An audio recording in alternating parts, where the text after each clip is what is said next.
बिस्मिल्लाहिर्रहमानिर्रहीम। अस्सलाम वालेकुम नाज़रीन, उम्मीद है आप सब खैरियत से होंगे।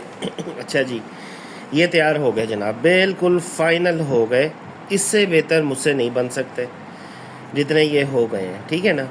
इनमें ये वाला वो है जो बिल्कुल पीस ही नहीं था ये, और बाकियों की हालत आप लोगों को पिछली वीडियोस में पता ही होगी कि क्या थी। बैक साइड से देखें,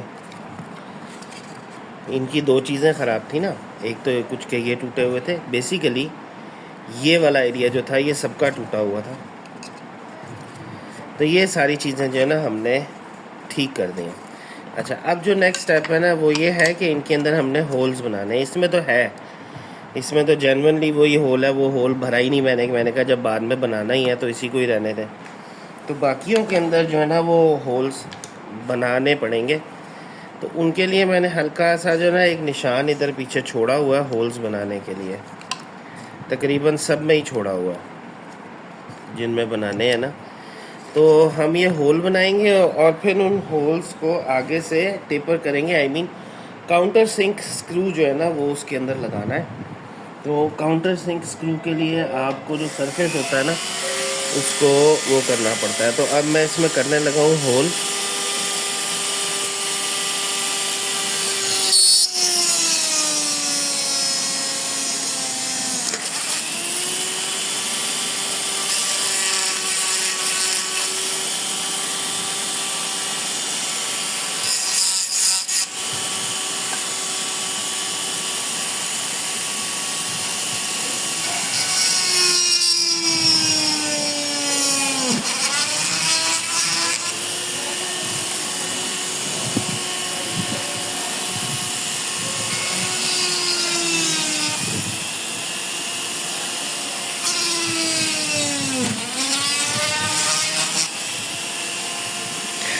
ये नहीं, इन सब में होल हो गए, ठीक है, जहाँ हमने स्क्रू लगाना है। अब इनको करते हैं काउंटर सिंक। काउंटर सिंक करने के लिए हमें डिफरेंट एक बिट लगानी पड़ेगी।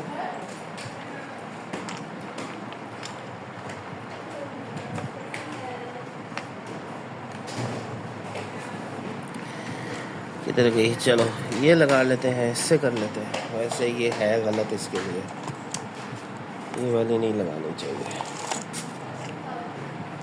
चलो यही लगा लेते हैं फ़िलहाल, दूसरी नज़र नहीं आ रही। दूसरी ये है, पहले ये लगाते हैं, अगर इससे काम ना हुआ तो फिर वो वाली लगाएंगे। अच्छा जी, तो ये जो काउंटर सिंक होता है ये होता क्या है, तो मैं आपको चले पहले ये बताता हूँ कि काउंटर सिंक होता क्या है। देखिए जी, ये होता है सादा स्क्रू। ये वाला ले लें या ये वाला ले लें, ठीक है। इसको कहते हैं सादा स्क्रू, आर्म स्क्रू, या आप इसको पैन हेड कह सकते हैं। इसकी जो ऊपर से शक्ल है ना वो पैन जैसी है, पैन हेड इसलिए इसको कहते हैं। जो काउंटर सिंक होता है ना वो होता है ये वाला स्क्रू। ये स्क्रू जो है इसको काउंटर सिंक इसलिए कहते हैं क्योंकि ये सरफेस के अंदर जाके सरफेस के ऊपर फ्लैट हो जाता है। मतलब कि आप ऊपर से हाथ फेरेंगे तो आपको फील होगा कि पेच जो है वो सरफेस के अंदर है। ये वाले जो स्क्रूज़ हैं या ये वाला जो स्क्रू है ये हमेशा सरफेस के ऊपर आता है। इसका जो होल्डिंग एरिया है ना, स्क्रू एरिया तो नीचे वाला है ना, होल्डिंग एरिया जो है ना वो सरफेस के ऊपर होता है। इसका जो होल्डिंग एरिया है वो सरफेस के अंदर सिंक हुआ होता है, ठीक है। अच्छा, इन दोनों की अपनी अपनी प्रॉपर्टीज़ हैं। जहाँ आपको सरफेस को फ्लैट दिखाना है उधर आपको ये लगाना है, जहाँ आपको फ्लैट दिखाने का मसला नहीं है वहाँ आपको ये सादा पेच लगाना है। लेकिन सच सच आपको एक बात बताऊं तो ये वाला जो स्क्रू होता है ना, इसकी होल्डिंग प्रॉपर्टी और इसकी होल्डिंग प्रॉपर्टी में बड़ा फ़र्क होता है। ये वाला जो स्क्रू है अगर आप इसको टाइट करें तो ये ऊपर से सरफेस को होल्ड करके नीचे की तरफ पुश करेगा। लेकिन ये वाला जो स्क्रू है ना, अगर आप इसको ज़रा से ज़्यादा टाइट करें ना तो ये सरफेस को अंदर से फाड़ देगा। ये होल्ड नहीं करेगा, ये फाड़ देगा। तो इसको ज़्यादा ये स्क्रू, दोनों स्क्रूज़ की अपनी अपनी जो है ना रीज़न्स हैं, ठीक है। अब ये वाला स्क्रू इधर क्यों लगते हैं, हालांकि मैंने आपको बताया कि ये फाड़ देता है, लेकिन इसको लगाने का मकसद ये है कि जब हम यूं करके हैंडल खोलेंगे तो कहीं हमारी उंगली का नाखून इसके ऊपर या उंगली हमारी इसके ऊपर टच हो तो वो हमें तंग करेगी और हो सकता है हमें कोई इंजरी भी हो जाए। तो इसलिए इधर काउंटर संक किस्म का स्क्रू लगाते हैं ताकि जब हम यूं हैंडल को खींचें तो हमारी जो उंगली है वो इसको ना लगे। इसलिए इधर काउंटर संक की ज़रूरत पड़ती है। अदरवाइज़ अगर हम दूसरे वाला स्क्रू लगा दें इधर ये वाला, तो आप ये देखें, ये तो ऊपर है ना उभरा हुआ, ये तो हमारी नाखून को यूँ लगेगा, ठीक है ना, खोलते हुए, और हमारी उंगली को हो सकता है डैमेज भी करे। तो ये इस जगह के लिए ठीक नहीं है। लेकिन ये वाला जो स्क्रू होता है, इसकी जो होल्डिंग होती है वो बाहर से होती है, इसकी जो होल्डिंग होती है वो अंदर से होती है, और वो इस जगह से अगर ज़्यादा हम नीचे प्रेस करेंगे तो जाहिर बात है वो सरफेस को यूँ खोलेगा तो फाड़ेगा। ये प्रेस करता है ये वाला स्क्रू, और ये वाला स्क्रू बाहर की तरफ पुश करता है सरफेस को। तो ये ज़रूरत के तहत इस्तेमाल होता है। मतलब कि अगर प्लास्टिक का सरफेस है तो उसके लिए तो ये इतना अच्छा नहीं होता, लोहे के सरफेस के लिए बहुत अच्छा होता है। ये गाड़ी में 95% तो गाड़ी के अंदर यही वाले स्क्रूज लगे होते हैं। लेकिन जहाँ ख़ास ज़रूरत होती है ना, वहाँ समझ लें 5% ये वाले स्क्रू होते हैं, बाकी ज़्यादातर यही स्क्रू इस्तेमाल होते हैं हर जगह। ये जो ज़रूरत के तहत इस्तेमाल होती है चीज़, जिस तरह इधर होगी डोर लॉक जो होते हैं, उनके जो हुक्स लगे होते हैं बॉडी के साथ पिलर्स के ऊपर, उनके अंदर ये वाले स्क्रूज इस्तेमाल होते हैं। इसके अलावा डोर लॉक्स के अंदर, डोर लॉक्स जो अंदर दरवाजे के अंदर लगे होते हैं, उसके बाद जो स्क्रूज लगे होते हैं वो भी यही वाले इस्तेमाल होते हैं। उन एरियाज़ में जहाँ आपको ख़दशा हो कि ये वाला स्क्रू जो है ये बॉडी से टकराएगा या रगड़ खाएगा, तो उसकी जगह ये लगा देते हैं, क्योंकि ये आपके सरफेस के अंदर सिंक हो जाता है। ठीक है, अच्छा खैर ये तो बहुत लंबी कहानी होगी जो हमने आपको सुना दी, लेकिन हकीकत खैर यही थी। अब हम ये काउंटर सिंक की जो सिचुएशन है ना, उसको सेट करते हैं सारे स्क्रूज़ की।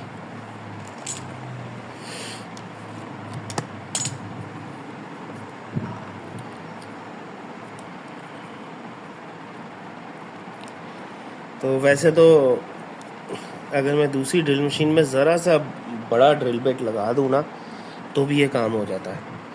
लेकिन अब कौन जाके उठा के लाए दूसरी ड्रिल मशीन।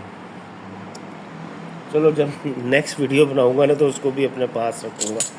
वैसे उसकी ज़रूरत नहीं पड़ती मुझे उसकी, क्योंकि मेरे पास ये होता है, छोटे मोटे काम ही तो होते हैं जो करने होते हैं। स्क्रू ड्रिल मशीन तो बड़ा होल करने के लिए होती है ना। खैर ये हम बनाते हैं अब।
खैर मैं आपको बात हूँ, मैं ये जो इसकी जो ऊपर बनी है ना सरफेस, उससे कोई तरह सेटिस्फाइड नहीं हूँ। क्योंकि देखें कुछ एरियाज़ में तो आपको ये ग्रूव्स नज़र आ रहे हैं, ठीक है, लेकिन जहाँ जहाँ लगी है ज़ाहिरी बात है आपकी ये एपॉक्सी रेजिन, उधर से इसके जो टेक्सचर है ना वो गायब हो गया, और इस पर तो माशाल्लाह से है ही नहीं। तो इसका मैंने एक आइडिया सोचा है, इसका ये करते हैं कि इसके ऊपर चढ़ा देते हैं टेक्सचर्ड विनाइल रैप, और उसको ब्राउन, मतलब कि ब्राउन कलर का टेक्सचर्ड विनाइल रैप इस पर चढ़ा के ना, तो इसको फिर कर देते हैं, तो ये सारे ना एक जैसी लुक देना शुरू हो जाएंगे। ठीक है ना। तो ये देखें हल्का हल्का अब टेक्सचर रह गया, क्योंकि ज़ाहिरी बात है मैंने इधर से ग्राइंडिंग करके सारी चीज़ें साफ़ की हैं सबकी जिसकी वजह से बहुत सारा टेक्सचर जो है वो उड़ गया है। ठीक है। और ये अनइवन सी है इसकी, मतलब कि फिनिश जो है ना वो अनइवन सी है।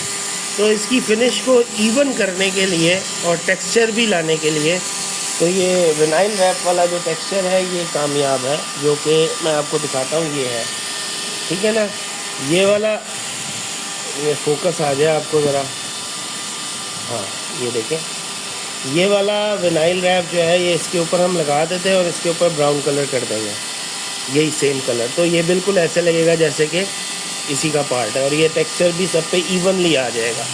ये करने का मकसद ये है कि टेक्सचर रिवाइव कर लें हम, क्योंकि बगैर टेक्सचर के तो ये लगे हुए बहुत बुरे लगेंगे, उधर ऐसे लगेगा जैसे कि कोई देसी काम हुआ है, ठीक है ना। तो इसको मैं जो ना इसके ऊपर विनाइल रैप के ऊपर इसको लगाऊंगा लास्ट में। अच्छा जी, अब जो नेक्स्ट चीज़ है ना वो ये, मैं आपको थोड़ी सी इसकी ना हिस्ट्री बता दूं। इसको बनाने में ना मुझे ज़्यादा टाइम इसलिए लगा है क्योंकि ये जो एपॉक्सी है ना ये कमबख्त 6 घंटे से पहले सूखती नहीं है, और वो भी बड़ी तगोदो करके 6 घंटे में सूखती है। मतलब ये कि हॉट एयर गन से सुखाओ, धूप में रखो, पता नहीं क्या क्या करो, फिर जाके ये कमबख्त सूखती है, ठीक है। तो जब आपको 6 घंटे लगे सिर्फ फिलिंग को सुखाने में, मतलब कि एक नॉर्मल कोई भी बॉन्डो फिलिंग हो या चाहे आप सुपर ग्लू की सुपर ग्लू कह रहा हूँ, वाइट ग्लू की फिलिंग कर लें, वो भी टाइम लेती है घंटा डेढ़, लेकिन 6 से 7 घंटे just for filling something and then waiting कि रिज़ल्ट क्या निकलता है, फिर उसकी सैंडिंग करना, सैंडिंग के लेवल पे सुखाना। मतलब कि सैंडिंग तब होती है जब ये प्रॉपरली सही तरह ड्राई हो, वरना अगर आप ज़रा से गीले पे सैंडिंग कर दें तो सैंड पेपर के साथ ही सब कुछ चिपक जाएगा ना। तो आपको तो बिल्कुल ड्राई चीज़ चाहिए इसका काम करने के लिए। तो ये जो काम है ना ये मतलब कि इसलिए इन चीज़ों के ऊपर इतना टाइम लगे, मतलब कि 3 दिन से ना मैं इन्हीं को बना रहा हूँ। अब ये मेरी जो नेक्स्ट वीडियो, ये जो अब मैं ये वीडियो चढ़ाऊँगा ये तीसरी वीडियो होगी, किसके लिए, इन 4 पीसेस के लिए। अदरवाइज़ और मैं कोई काम ही नहीं कर सकता क्योंकि 1 एट अ टाइम ही काम पकड़ना है ना। अच्छा खैर, मैं इनको ना तैयार करके वापस फिट नहीं करूँगा, क्यों, क्योंकि मैंने खोलने हैं गाड़ी के जो अंदर वाले पैनल्स हैं ना, उनको खोल के रिपेयर करना है। तो ये रिपेयर करने से पहले इनको लगा ही नहीं सकता मैं, पहले उनको मैं रिपेयर करूँगा फिर इनको लगाने की बारी आएगी, लेकिन मैं इनको तैयार करके अब रख लूँगा, ठीक है ना। तो अब मैं ये इनके ऊपर लगाने लगा हूँ विनाइल रैप। विनाइल रैप लगा के ना तो आपको लास्ट पार्ट जो है ना वीडियो का विनाइल रैप लगा हुआ वो दिखा दूँगा, ठीक है। तो अब मैं वीडियो को पॉज करने लगा। ये देखें, इन सब के ऊपर विनाइल रैप जो है वो मैंने चढ़ा दिया। अब ये कलर तो इसके साथ मैच नहीं करता, तो उसके लिए ना हम इसके ऊपर करते हैं स्प्रे पेंट, ठीक है। तो स्प्रे पेंट करना कौन सा कोई काम है, खैर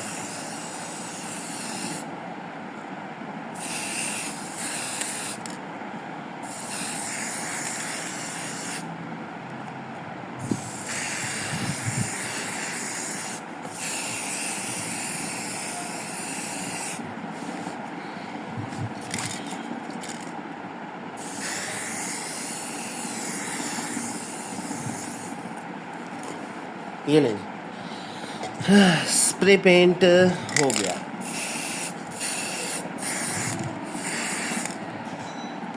ठीक है, और ये तैयार हो गया बिल्कुल first class. Now they are ready to fit.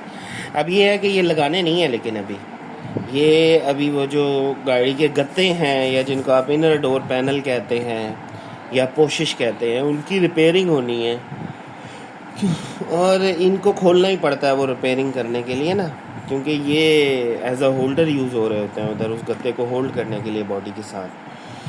तो ये मैं अभी लगाऊंगा नहीं, अभी मैंने बस इनको तैयार कर लिया, रख लिया है। बाकी 2 चीज़ें हैं, एक तो पॉलीयूरेथीन फोम के साथ काम, और दूसरा ये जो है आपका रेज़न। बड़े ही गंदे काम हैं ये दोनों के दोनों।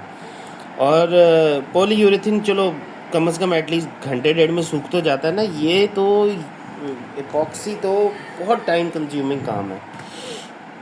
इसको करने के लिए ना मतलब ये कि आपके पास और भी साथ कोई काम होना चाहिए। मुझे अंदाज़ा नहीं था, वरना मैं कोई और साथ काम भी खोल के रखता, ताकि मैं वो जो वेट कर रहा होता था उस दौरान कि ये सूखे, उस दौरान मैं कुछ और करता। मुझे 3 दफ़ा लगानी पड़ी है एपॉक्सी। एक दफ़ा तो फाइनल, एक दफ़ा तो जो सांचा बनाया वो, उसके बाद दूसरी दफ़ा उसके ऊपर फिलिंग के तौर पर, फिर तीसरी दफ़ा फाइनल माइनर फिलिंग के तौर पे।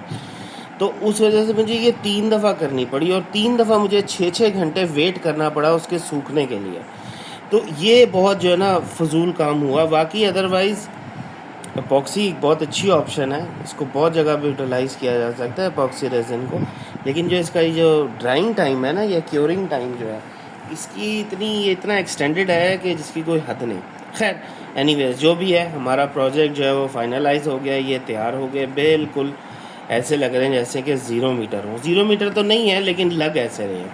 ठीक है, तो अब अगला हमारा जो प्रोजेक्ट होगा वो होगा गाड़ी के ये जो इनर डोर पैनल्स है ना, वो एक एक करके मैं रिपेयर करूँगा, उतारूँगा मैं 2-2 करके, और फिर 2 मतलब कि फ्रंट वाले 2 पहले रिपेयर करूँगा, फिर रेयर वाले 2 रिपेयर करूँगा। ठीक है ना। मसला ये है कि वो डोर पैनल उतारने के बाद ऑब्वियसली विंडोज़ खुलेंगी नहीं, और इसके अलावा मतलब ये कि सेंट्रल लॉकिंग भी बंद हो जाएगी, क्योंकि वो डोर पैनल के अंदर ही उन चीज़ों के स्विचेस हैं। बकाया तो वो साइड व्यू मिरर्स की सेटिंग्स भी उसमें, खैर वो तो एक ही दफ़ा होती है सेटिंग हो जाए, कौन सा रोज़ करनी होती है। लेकिन बाकी सारी चीज़ें भी खुलेंगी। तो मुझे मतलब कि वो स्विच जो है ना, गाड़ी तो मैंने रोज़ इस्तेमाल करनी होती है, तो इसका मतलब स्विच जो है वो गाड़ी के दरवाजे में लटक रहा होगा और मैं गाड़ी चला रहा। I am just imagining all these things. ठीक है ना, कि जो आगे मेरे साथ अभी हाल होना है ना 1-2 दिन में। तो इसलिए मेरी कोशिश होगी कि जो डोर पैनल्स हैं ना, वो एक ही दिन में कंप्लीट हों। एटलीस्ट ड्राइवर साइड वाला जो है ना, वो तो फौरी तौर पे कंप्लीट हो, क्योंकि वो तो मेन कंट्रोल है ना सारे हर एरिए का, जहाँ मैंने चलाना है गाड़ी को बैठ के, तो वो कम से कम जो है ना ठीक होना चाहिए। अच्छा खैर एनीवेज, तो ये है जनाब मेरा आज का जो फ़ाइनल है। ये हमारे फ़ाइनल हो गए कवर्स जो हैं लॉक हैंडल के। तो अब नेक्स्ट हमारे डोर पैनल्स होंगे। तो आपके लिए इतना ही। अल्लाह हाफ़िज़। बहुत बहुत शुक्रिया टू बेयर विद मी। अल्लाह हाफ़िज़।